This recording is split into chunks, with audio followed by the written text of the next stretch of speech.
Pernah dengar, enak ya jadi dia, tinggal nerusin usaha orang tua. Atau hebat banget, membangun dari nol. Dua kalimat ini mewakili dua dunia, pewaris dan perintis. Di satu sisi, ada yang lahir dengan kemudahan. Di sisi lain, ada yang berjuang dari bawah. Tapi mana yang sebenarnya lebih menantang? Ini bukan sekadar soal materi, tapi juga identitas, tekanan, dan makna hidup. Apakah pewaris otomatis bahagia?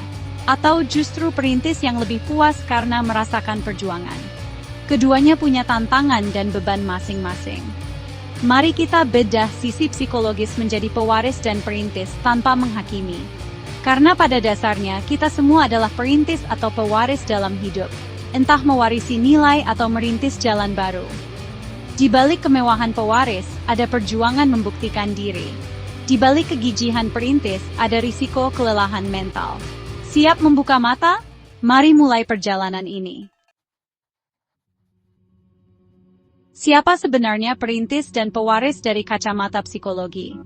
Perintis didorong oleh kebutuhan berprestasi, penuh kemandirian, dan berani ambil risiko. Mereka membangun segalanya dari nol. Setiap pencapaian adalah milik mereka sepenuhnya. Ini memberi validasi diri yang kuat. Pewaris sebaliknya didorong oleh tanggung jawab menjaga dan mengembangkan warisan. Identitas mereka sering terikat pada nama besar keluarga, dan tekanan untuk tidak mengecewakan sangat besar. Pewaris kerap bertanya, sukses ini karena saya, atau karena nama keluarga?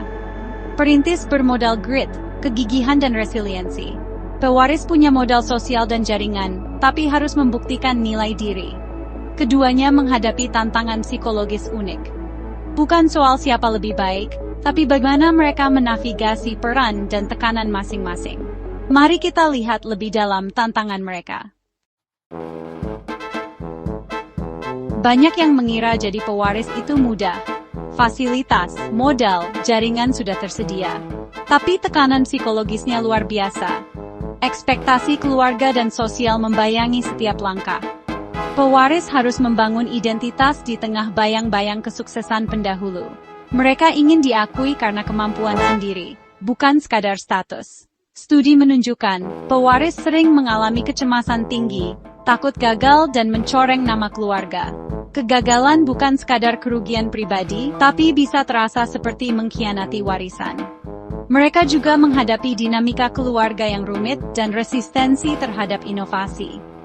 Menjadi pewaris adalah seni menyeimbangkan tradisi dan perubahan. Di balik kemudahan, ada tekanan besar yang tak kasat mata.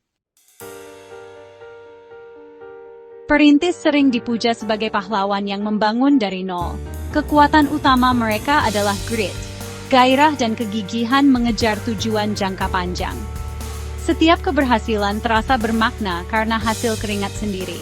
Otonomi memberi mereka kebebasan, tapi juga membawa risiko stres dan burnout. Jalan perintis penuh tekanan, seringkali mengorbankan kesehatan dan hubungan sosial. Ketidakpastian finansial jadi sumber stres harian.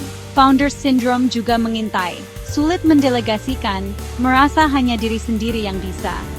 Perintis bisa terisolasi, tak banyak yang paham tekanan mereka. Tanpa sistem pendukung, kesehatan mental bisa terganggu.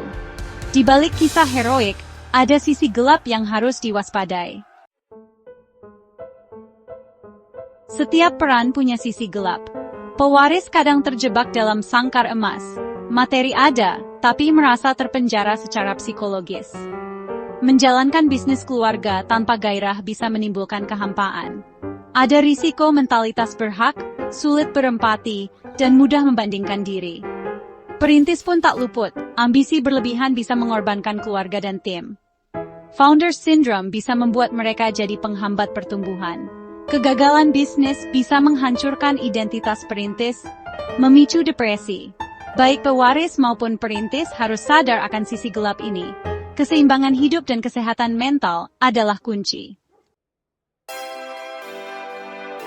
Apakah pewaris harus selalu di bawah bayang-bayang? Tidak. Banyak pewaris sukses justru berjiwa perintis, menggabungkan stabilitas warisan dan inovasi. Contoh Howard G. Buffett, mewarisi nama besar tapi merintis jalannya sendiri. Di Indonesia, generasi baru pewaris bisnis berani mendisrupsi dan berinovasi.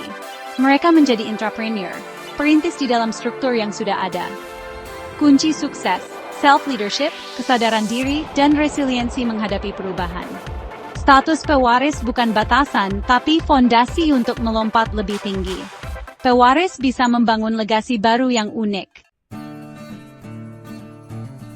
Jadi, lebih enak mana, pewaris atau perintis? Jawabannya bukan pada status, tapi pada makna dan cara menjalani peran. Kebahagiaan datang dari tujuan bermakna, pertumbuhan pribadi, hubungan berkualitas, dan otonomi. Pewaris bahagia jika menemukan makna dan identitas sendiri. Perintis bahagia jika perjuangannya seimbang, tidak mengorbankan segalanya. Kunci kenali diri, bangun sistem pendukung, dan cari keseimbangan hidup. Jangan biarkan ekspektasi orang lain mendikte jalan Anda. Setiap jalan punya tantangan dan keindahan sendiri. Yang penting bukan dari mana kita mulai, tapi kemana kita menuju, dan bagaimana menikmati perjalanan. Baik mewarisi peta atau menggambar sendiri, kompasnya ada di hati Anda. Itulah yang menuntun ke versi terbaik diri Anda. Terima kasih sudah menyimak. Teruslah bertanya dan berkembang.